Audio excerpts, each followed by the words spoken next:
السید البہی السراج المضیء الکوكب الدری al Bashir النذیر السراج المنیر الطہر الطاہر al Durr الفاخر العلم الظاہر البحر الزاخر منصور المؤید الرسول المسدد المصطفى الامجد حبیب الہ العالمین ابی الطہراء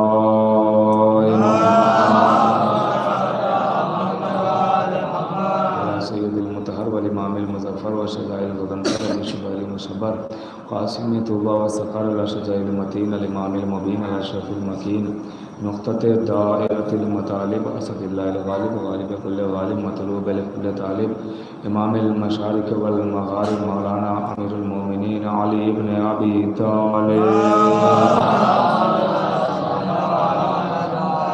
وعلی سیدۃ النساء الانسیۃ الحوراء ام الائمۃ النقباء النجبہ بنت خیر الانبیاء الطاہرۃ المطہرہ البتول العطرہ الصدیقہ بالاقوال الرضیہ بالمقالہ المرضیہ بالدلالہ الراضیہ بالعدالہ سیدۃ النسوان حبیبۃ حبیب الرحمن فاطمۃ الزہراء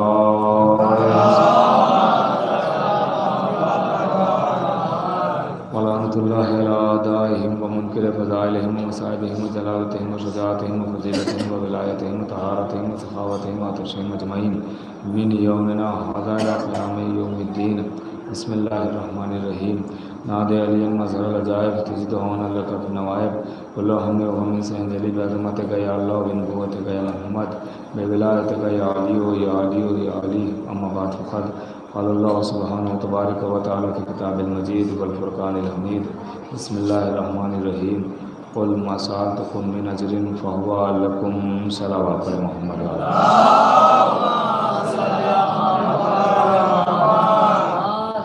معزز سامعین کرام عزاداران سید الشہداء علیہ السلام، اس وقت کی گفتگو کے لیے میں نے جس آیہ مبارکہ کی تلاوت کا شرف حاصل کیا، اس میں خداوند عالم اپنے حبیب کے ذریعے دنیا کو متوجہ کر رہا ہے، پیغام دے رہا ہے کہ میرے حبیب، یہ امتی، یہ دنیا والے، یہ دنیا کے افراد آپ کے اجر رسالت طلب کرنے پر یہ سوچنے لگے ہیں کہ شاید محبت اہل بیت نبی مانگ رہے ہیں، نبی طلب کر رہے ہیں، اللہ منگوا رہا ہے اور اہل بیت کی محبت مانگی جا رہی ہے، تو اس کے ذریعے شاید اللہ کا کوئی فائدہ ہوگا یا نبی کا کوئی فائدہ ہوگا یا امام کا کوئی فائدہ ہوگا۔ تو میرے حبیب ان لوگوں سے کہہ دیجئے کہ جو اجر رسالت مانگا جا رہا ہے تو اس سے نہ تو اللہ کا فائدہ ہے اور نہ نبی کا فائدہ ہے، نہ امام کا فائدہ ہے، بلکہ جو اجر ادا کرے گا، جو اہل بیت سے محبت کرے گا، اسی کا فائدہ ہے۔ بالکل ویسے ہی کہ جیسے عبادت کرنے سے معبود کا فائدہ نہیں ہے، عابد کا فائدہ ہے، جیسے سجدے کرنے سے مسجود کا فائدہ نہیں ہے، ساجد کا فائدہ ہے، جیسے قرآن پڑھنے سے قرآن کا فائدہ نہیں ہے، قاری کا فائدہ ہے، ویسے ہی اہل بیت کو چاہنے سے اہل بیت کا فائدہ نہیں ہے، چاہنے والے کا فائدہ ہے۔ صلوات پڑھیں محمد علیہ۔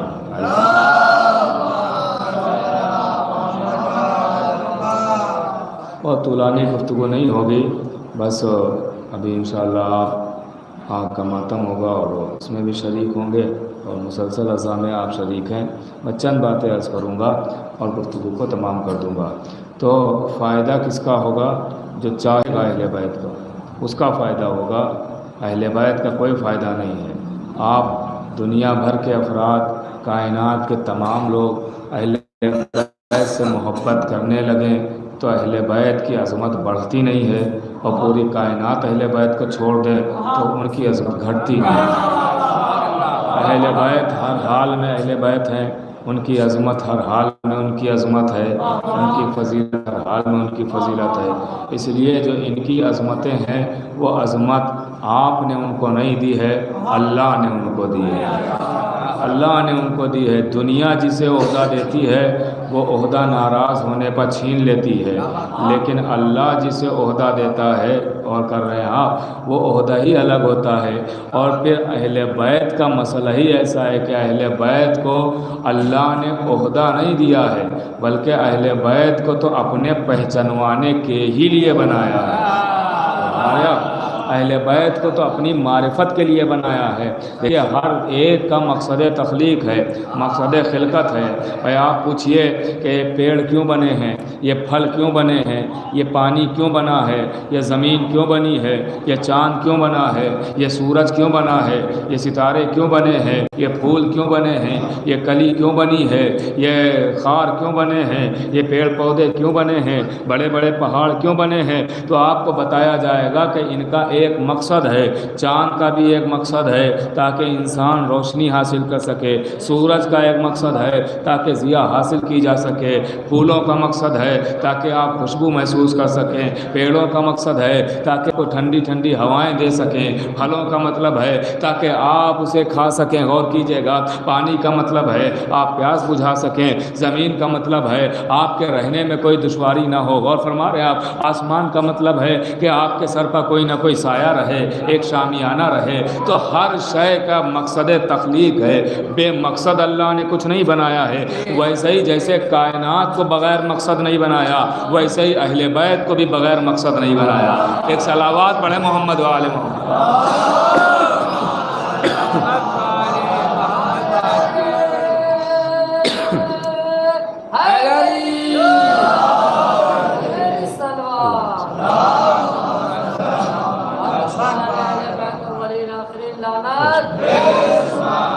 اور فرمایا آپ نے تو جیسے اللہ نے اس کائنات کو سجایا تو بغیر مقصد نہیں سجایا، اس کائنات کو بھی ایک مقصد کے تحت سجایا ہے، اس مقصد کے تحت ایک مقصد کے تحت بنایا ہے۔ یہ چمکتا ہوا چاند روشنی کے لیے ہے، دمکتا ہوا سورج روشنی کے لیے ہے، جھلملاتے ہوئے ستارے روشنی کے لیے ہیں، مہکتے ہوئے پھول یہ آپ کی خوشبو کے لیے ہیں۔ تو آپ غور فرما رہے ہیں، میری طرف متوجہ رہیں کہ یہ ساری جو چیزیں بنائی ہے اللہ نے تو ان کا مقصد تخلیق ہے، ایک مقصد ہے، ایک مقصد کے تحت بنایا ہے اللہ نے۔ ویسے ہی اہل بیت کو بھی مقصد کے تحت بنایا ہے۔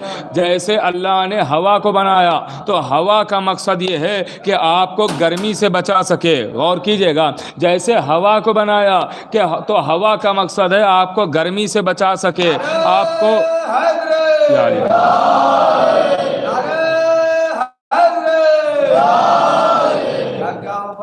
دن کی بیان معراج کی باتیں میری زبان کہتے ہیں موسیٰ ہوش کا ایک نور تھا ایسا، نور تھا ایسا، جنت کی جنت ان کا مکان سرداروں کے سردار، یہاں رضوان جنان کر ہے جہاں وہ گھر ہے تمہارا، وہ گھر ہے تمہارا۔ دنیا کی تنابیں ہاتھوں میں، کونین کی سانسیں ہاتھوں میں، دن کو یہ بدل دیں راتوں میں، کر دیں جو اشارہ، کر دیں جو اشارہ۔ تاثیر ہے ان کے قدموں میں، تقدیر ہے ان کے قدموں میں، ہر پیر ہے ان کے قدموں میں، ولیوں نے پکارا، ولیوں نے پکارا۔ شان عمران علی مولا، خم اعلان علی مولا، گونجا میدان علی مولا، صحرا میں بہارا، صحرا میں بہارا۔ نعرہ حیدر، حضرت آل محمد بلندر صلوات۔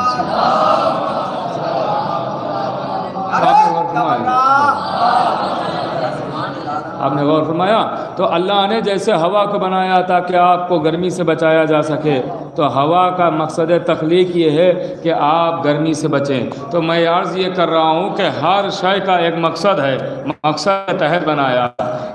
صحیح اہل بیت کی مقصد، اہل بیت کی تخلیق کا مقصد کیا ہے؟ اہل بیت اس دنیا میں تشریف کیوں لائے ہیں، اللہ نے کیوں بھیجا ہے؟ تو اہل بیت کو اللہ نے اپنے کو پہچانوانے کے لیے بھیجا ہے۔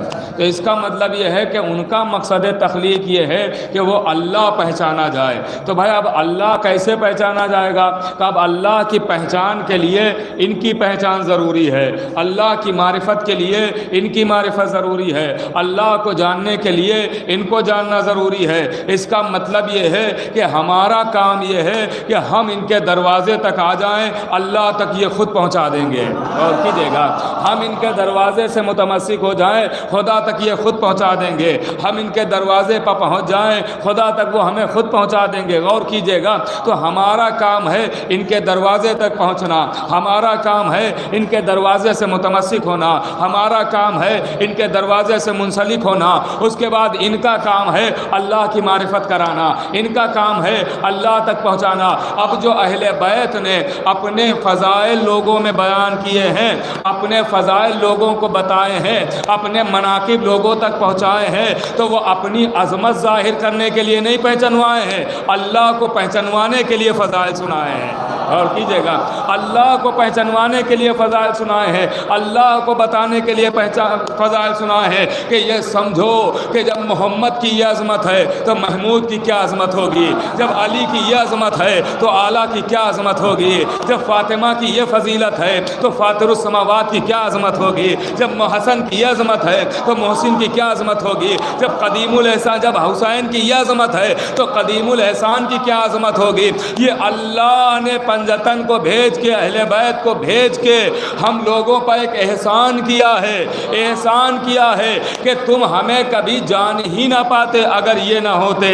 اب ان کا ایک ایک فعل اللہ کو پہچنوا رہا ہے, تو اب جیسے ان کا ایک ایک فعل اللہ کو پہچنوا رہا ہے, بس تمہید تمام ہو گئی. جیسے ایک ایک ان کا فعل اللہ کو پہچنواتا ہے, ویسے ہی ان کی ایک ایک فضیلت کا انکار ان کا انکار نہیں ہے, وہ بھی اللہ ہی کا انکار ہے. وہ بھی اللہ ہی کا انکار ہے. اب جو بھی فضیلت کا انکار ان کی کرے تو وہ سوچ سمجھ کے کرے, اس لیے کہ وہ ان کا انکار نہیں ہے, وہ اللہ کا انکار ہے. یہ ٹھوکر سے مردہ جلائیں, ماننا ہو مانیے, نہ ماننا ہو نہ مانیے, لیکن سوچ کے انکار کریے گا. یہ ٹھوکر سے مردہ جلانے کی بات ہے تو یہ علی اپنی عظمت کا اظہار نہیں کر رہے ہیں, اس کی قدرت کا مظاہرہ فرما رہے ہیں. اور کیجیے گا, اس کی قدرت کا مظاہرہ فرما رہے ہیں. علی اگر کسی کو کھانا کھلائیں تو یہ اپنی فضیلت کا اظہار نہیں کر رہے ہیں, اس کی رزاقیت کا اعلان کر رہے ہیں, اس کی فضیلت کا اعلان کر رہے ہیں کہ سمجھو دیکھو جب علی ایسا ہے تو اعلیٰ کیسا ہوگا, جب علی کی عظمت ہے تو علی اعلیٰ کی عظمت کیا ہوگی. غور کیجیے گا, یہ فضیلت اہل بیت اپنی ظاہر کر رہے ہیں, نہیں اپنی نہیں ظاہر کر رہے ہیں, بلکہ اپنی فضیلتوں کے ذریعے اس تک پہنچا رہے ہیں. غور کیجیے گا, اسی لیے آپ کوئی بھی میدان جنگ دیکھیے, کوئی بھی میدان جنگ دیکھیے یا کہیں بھی دیکھیے, جب بھی کوئی آیا, غور کیجیے گا, جب بھی کوئی مسلمان بننے آیا, چاہے وہ کافر ہو, چاہے وہ مشرک ہو, چاہے وہ یہودی ہو, چاہے وہ عیسائی ہو, وہ کسی اور مذہب سے ہو, جب بھی کوئی مسلمان بننے آیا تو اس نے یہ نہیں کہا نبی سے یا علی سے کہ مجھے اللہ دکھائیے میں مسلمان بن جاؤں گا. غور کیجیے گا, اس نے یہ نہیں کہا مجھے خدا دکھائیے میں مسلمان بن جاؤں گا. آواز آئی معجزہ دکھائیے میں مسلمان بنوں گا. فرمایا آپ نے, ایک صلوات تو بڑے محمد والے محمد.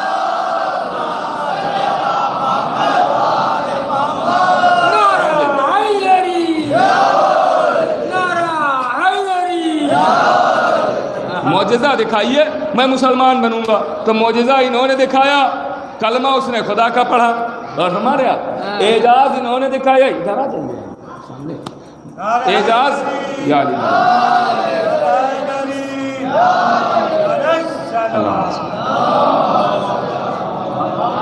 اعجاز انہوں نے دکھایا, کلمہ اللہ کا پڑھا گیا. اور فرما رہا, اس کا مطلب سمجھایا جا رہا ہے کہ اہل بیت کو سمجھو, اہل بیت کی فضیلت سمجھو.